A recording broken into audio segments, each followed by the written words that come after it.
I'm Tamiko Rochelle Franklin.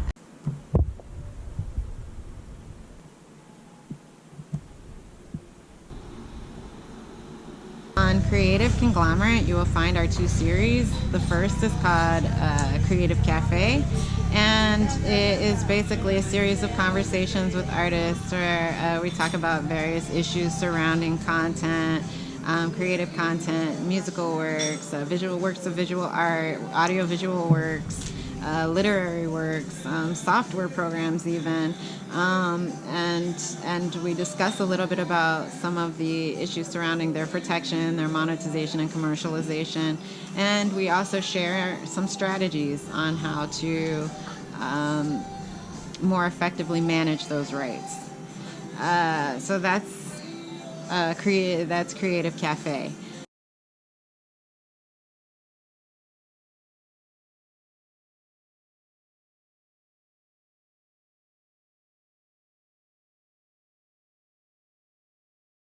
Summertime is an aria that was composed by George Gershwin in 1934 for the 1935 opera Porgy and Bess. It really is. Yeah, it is. So we were on the subject. How I got here.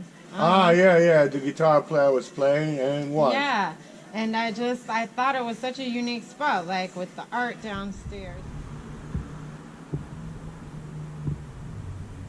I had my first school was music, the preschool, the Calico kindergarten. I went to the music kindergarten. So that was the first school, and then I went to elementary, and in parallel I was going elementary, and I went to music elementary, high school, music high school, college, music college.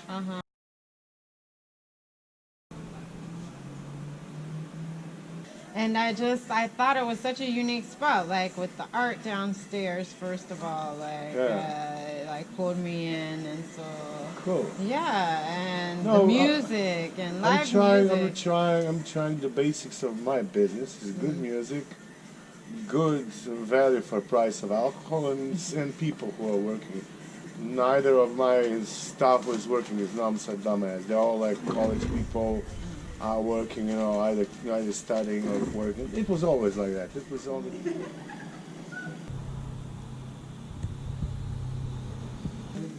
So, music.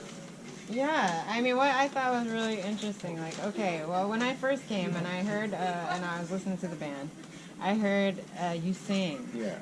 You know? Yeah. And it's impressive, first of all. Yeah, thank you have very an much. impressive voice. I know. Yeah. That I know. And I would love, we're going to have to get a little bit of that, a sample of that. Okay, okay. No First problem. of all. Something public domain so that I can use it, actually. Okay. So we'll think about it. You have to think about that, and Okay. I'll think about that maybe. Because at first I was like, oh my gosh. Because I was thinking, with every creator, I like to co-create with them some kind of work. You know what I mean? And so I was thinking, oh, maybe we could do a duet, like Summertime. But Summertime we can't do. Wouldn't that be cool if you and I sang Summertime? So when we spoke with Dominic, I mentioned that we would maybe co-create a work, and that was that what I wanted to do was to that we sing together Summertime, because of course his voice is like amazing and perfect for that, and I thought that it would be like very nice to accompany him. So the idea, right, is that of course whatever song we use, it needs to be cleared. And so I did a little research because I had this feeling like Summertime, it's still got to be protected, by copyright. So Summertime we can't do. Wouldn't that be cool if you and I sing Summertime? Well, we can sing Summertime. I don't think we can. Summertime. Well, we could sing it. Okay, don't, because I can't use it. I can't use What do you it. mean you can use I it? can't use it without paying for it. For fuck's sake. Yeah, so there's that. This Summertime is the perfect example to break down the various parts of a musical work, right? Because you have the composition that was by Gershwin. You have the actual lyrics that were by Du Bois Hayward, who was the author of the novel Porgy, and that was written in like 1927 or something, his novel. But then he sat with Ira Gershwin, and apparently he wrote the text. Du Bois Hayward, the author of the novel Porgy, wrote the text with a little bit of input from Ira Gershwin for the 35 opera.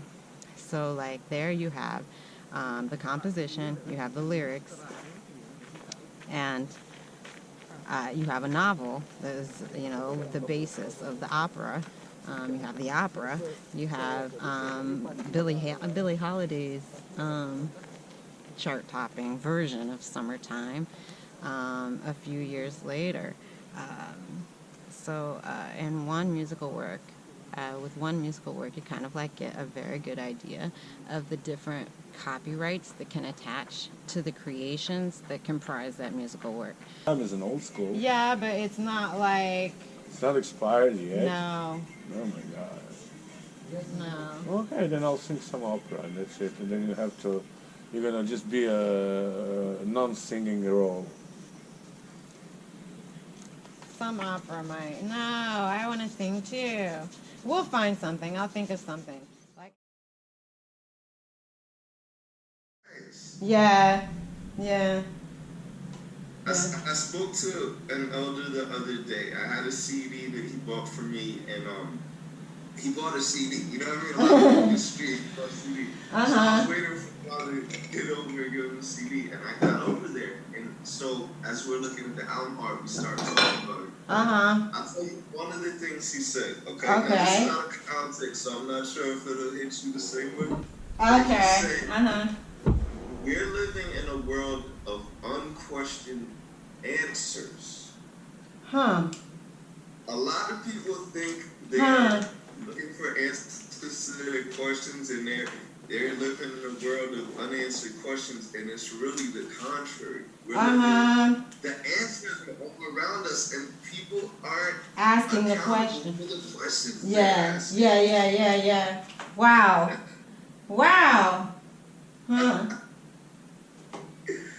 And what do you expect? Like, he's like 40, 50 years older than me. Of course he's going to have these brilliant And that's a perfect example. Like, there's older people all around us, and we're like, oh, they're old. I'm like, no, they're not old. They're a treasure. Yeah. That's gold right there. Go talk to that person. Yeah. Like, once you're past a certain age, you have no usefulness. And that's because of knowledge, the fact that knowledge and actual wisdom is so, like, discounted. People, like, think of it as having so little value that they think they can look everything up and figure everything out. Like, that all the answers, if they just put the right Google search inside of the search bar, you know, that they will get all their answers. They don't need, you know what I mean? And that, like, yesterday, you know? Exactly. You know, so what do they need? Anybody who is a wise person, what do they need wisdom for? You know, It's really something. Information, knowledge, and wisdom. I have enjoyed the value of separating these different kinds of what they call it, epistemological information, like knowledge, wisdom, understanding. Yeah. I like to redefine those and see how they're different things that intersect, but you're right, knowledge is just like Google. Wisdom is like, oh, when you do this, this may happen. And then I feel like understanding is kind of like what we're doing now. It's like when you really mastered something to a great extent, but you enjoy talking to other people because it's like, the subtleties mean so much. Yeah. You know what I mean? Yeah. What's funny is that I was having a conversation with a guy who's a venue owner, operator here, and also like a classically trained musician, singer, you know, like opera or whatever. And so, but you would never know it, like looking at the dude or talking to the dude. You would never know. But like, and I was like, oh, we should, you know, I like to co-create with everybody. And I'm like, oh, we should sing Summertime. Like, you would be like, great, because he has like this, you know, he would totally be able to do it. And then I was like, but we wouldn't be able to use that because, you know, I was like, I'm not trying to pay, you know, for Summertime. He was like, no, but Summertime is probably free. It's free. And I was like, ooh, I just have this feeling it's totally not, dude. It's totally not, right? And so I go. I know exactly where know? he's coming from. Because they're just, again, the old thing. Yeah. Like, oh, that's old. It's Yeah. like, what is old? Stop saying old. Can we get rid of certain words like old? Old. Old. Everything is a relationship. Like, you gotta get into this thing and figure out what it is. You know? Yeah. Summertime is an old school. Yeah, but it's not like, It's not expired yet. no. No. So here we are today at Rowan-Doe with the legal fallout for the copyright term for summertime. As we discussed, Summertime is an aria that was composed by George Gershwin in 1934 for the 1935 opera Porgy and Bess. And the copyright for Porgy and Bess was registered under the 1909 Copyright Act in effect in the United States during the 30s. It was registered for a copyright term of 28 years. However, it was renewed in 1963, which is 1935 plus 28. It was renewed in 1963, so it was protected until 1991. And that term was extended 19 years until 2010, when it was going to expire until in 1998, the Sonny Bono Copyright Extension Term Act granted that work an additional 20 years protection for a total of 95 years. Actually done it because like I've always been the one who ordered the copyright like clearance or whatever. It's like, oh, you know, this license request came in, you know, and so I go to copyright and I'm like, because I'm legal, so even in the music publishers like company, I work with a music publisher, we're separate. Like legal is separate from copyright. Ask me why. Wow. I don't know. And like but copyright is more with creative.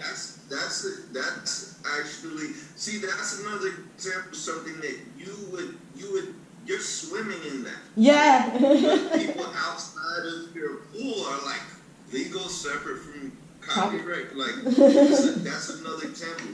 Significant difference that people wouldn't know.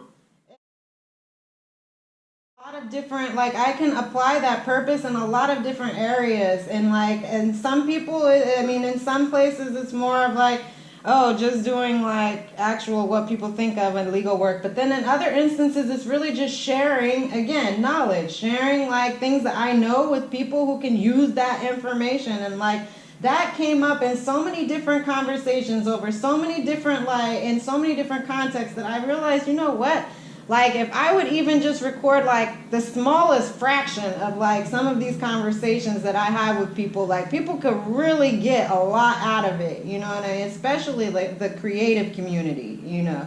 Yeah. Like the business community, they really have access to, you know what I mean, their like legal tools and legal know-how. I remember last time when you were on my show, the first time you spoke, I was speaking about how beautiful it was to get artists together directly, because someone who's creating acoustic music could say, hey, it's okay for you to do this, and they could work out things.